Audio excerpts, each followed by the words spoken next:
Alright guys, welcome back. Half-fast 719. Back at it.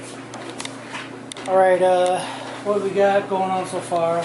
Clothes drying, probably way too dry now. We got the front timing cover. What I like to do, I just want to give you guys a little tip. Excuse me, I'm gonna sneeze, so one more. Whew. Right. What I like to do, and anytime I get a new timing cover, oil pan, trans pan, any type of pan, any type of mating surface that's flat, you know, I learned this from my 496 big block that I built. I had the front timing cover to pan, where the oil pan and the timing cover kept come together, kept leaking.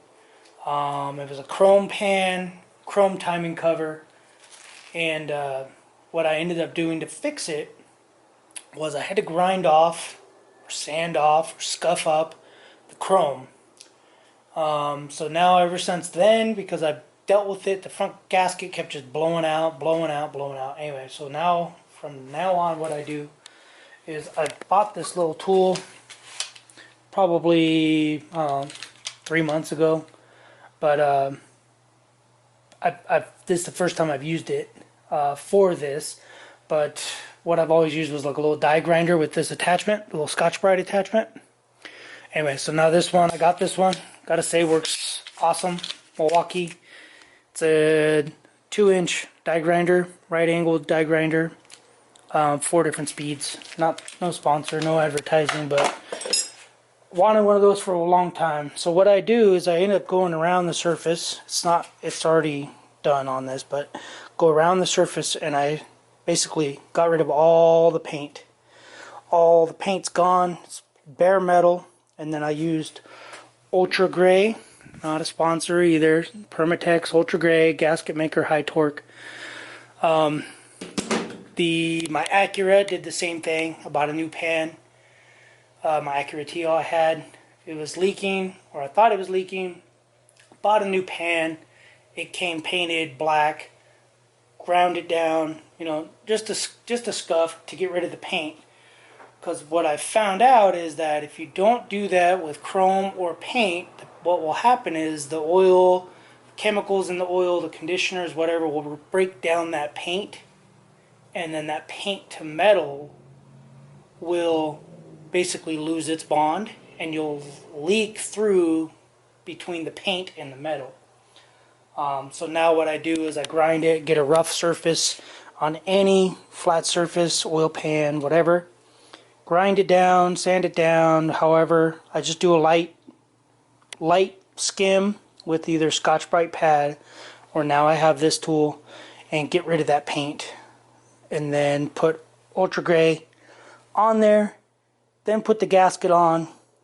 Meanwhile, I use acetone to clean everything.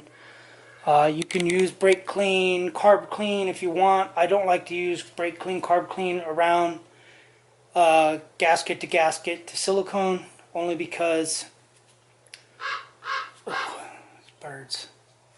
Only because it seems to leave a film, and I don't like films. I want a clean surface, so I'll use acetone. And this brings me to another tool I got. Is this little pressurized. I bought a 2-pack from Amazon. Not leaving a link for any of the tools. I don't care. You can figure this out. It's just a pressurized 32-ounce spray can. You can look up the name, Vapor. Do your homework. You charge it with air, you fill it up. So I filled it up about 3/4, charge it with air. And I've had acetone with air in there, in this one, for probably about 6 months, and it still has air, still works. And I'll show you real quick. You just push this. So that's it. Alright, and then the seal driver kit. The seal driver, the seal was kind of tight. The Cummins seal was pretty tight. I do have to remember to put this on. I guess this is an extra seal between the harmonic balancer. But anyway, the seal driver, basically you have the seal lip, which is the back side. This is the front side. Obviously, this always goes outside. So this one fits on there nice and loose. However, the Cummins one from Cummins, I mean, I had to put it on there pretty tight. What I ended up doing was using the seal driver that the seal came with, the seal driver, putting the seal on there, and then tapping it around until it made it really good. But that, I think that works pretty good because it kept the seal really tight and centered. And it kept it basically attached to the seal driver. And obviously, if you look, got a little bit of liquid around here. This is the Loctite that I put around the seal before I drove it in there, tapped it in, went right in. Didn't have to mess with it. Easiest seal I've ever installed in a Cummins. So, seal driver kit, awesome. Not leaving a link. If you want a link, go to somebody else's video. And what I'm going to do is I am going to use this as a centering tool. So once I put the cover on, I'll put all the bolts in, I'll leave them loose, and I'll put this over the crank shaft, and it fits into this lip that's on the back side here, and it centers the seal. So this way, hold on. Yeah, let me just finish. Anyway, it centers the seal, centers everything, so this way, I'll be back. Alright, I don't know where I was at, but anyway, I'm going to use that. I don't even know where it went now. Oh, this. I'm going to use this to center this front timing cover on the seal. Because otherwise, if you just set the cover on, the cover will droop with the weight, and then your crank will sit up here higher, and your seal will have an open gap on the bottom. So this is a driver slash centering tool. So anyway, that's what I'm going to use for this. I got the surface all cleaned up. I'm going to throw some Ultra Gray on the front cover and lube up the crank, so this way I can slide this cover right on. Not going to show that. I'll show you when I'm all done. So anyway, that's my first thing. I'll be back. I'll show you guys what it looks like once it's done. And it's going to be awesome. Alright. Oh, also, I did put that killer dowel pin chinga-dingy in there. So, as you can see, it's right there. It doesn't exactly sit flush with this, but we're about 3/16 of an inch difference between this and this. So if the screw backs out, it'll hit the timing cover, and then this, if it backs out, it'll hit the timing cover. And it's shaped that way so that if it backs out and gets loose, it drops against this. So anyway, hands are dirty. I'm gonna clean that spot again. So, alright, I'll be back, show you guys once I'm done with that. You guys will see absolutely nothing. Alright, there. Alright, peeps. Here's a centering tool slash driver. Oh, I don't think it's gonna work. I was trying to see where top dead center is. Let me get this bolt out of here.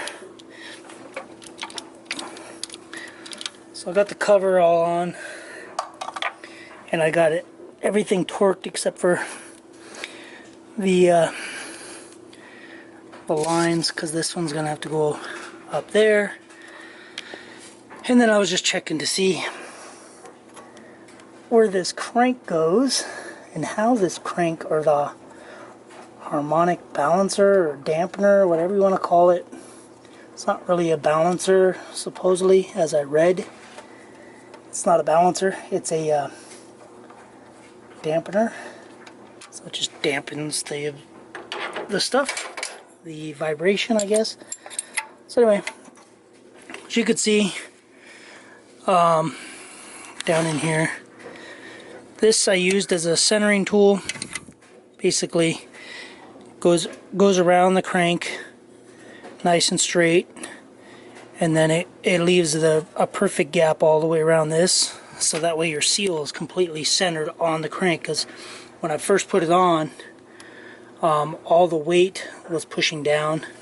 So I didn't look, but if I took a mirror and was able to look under there, I'm sure I was able to see a gap between the seal, because this top up here was, the seal was, you know, probably where my fingernail is right now, and that means that it was down too far, which was pushing the lip out. So now it's centered. So just remember, use this. This is a two-piece tool, a driver, seal driver, and a centering tool. You know, it'll center in the, a lot of people don't know it, but I don't know, I use it like crazy, because otherwise your seal will be down here. Trying to see if this one was centered or not. Doesn't look like it was centered. You can see, I don't know if you can see it or not, but there's a lot more wear right here on this top, which means that they just put it in. That means they put it in, the weight went down, shifted downward, and then that seal crushed, so that the seal was wearing more here. There was nothing touching here, which is probably why we got, you know, the big oil stain coming out right here. So anyway, you gotta throw the harmonic balancer on, or whatever you want to call it, dampener. I'm gonna throw that on and check the gap, the clearance between the crank sensor and the dampener, and then torque that down. And then once I get that where it needs to be, I'll go ahead and torque the little wire clamps down. So all those bolts 18 foot-pounds, and then I believe the front are like 56. The harmonic balancer dampener is like 56 foot-pounds. We'll get all that buttoned up. I'll throw the pulley on, throw the fan on, and I'm gonna leave the radiator out for right now. So maybe I'll leave the fan off. I don't want the fan to come into the radiator, so I'll leave the radiator out. The fan, maybe I'll throw the fan on. I don't know. We'll see. But yeah. But that's gonna be another video. I guess I'll just show you guys a clip here in a second. But yeah, that's gonna complete that install. But yeah, once I get it all buttoned up, I'll show you. So I'll be back. Alright, so here's the cover. Back on. Crank position sensor. I'm going to adjust it. All these little bolts are on. All these little brackets to hold the wire are on. Just running a vacuum to see if I can't get that BD exhaust brake to pull and vacuum or whatever it's doing. But anyway, it's gonna be it for this video, guys. Thanks for watching. Subscribe, comment. Got any questions, ask me. 99.9% always answer questions, so if you got a question, just call me, or not call me, comment below. And if I can't find the answer, I'm not gonna lie to you, and I'll tell you I don't know. So alright, we'll see you guys on the next video. Thanks for watching. Subscribe, comment, do what you guys do. Thanks for watching. Later.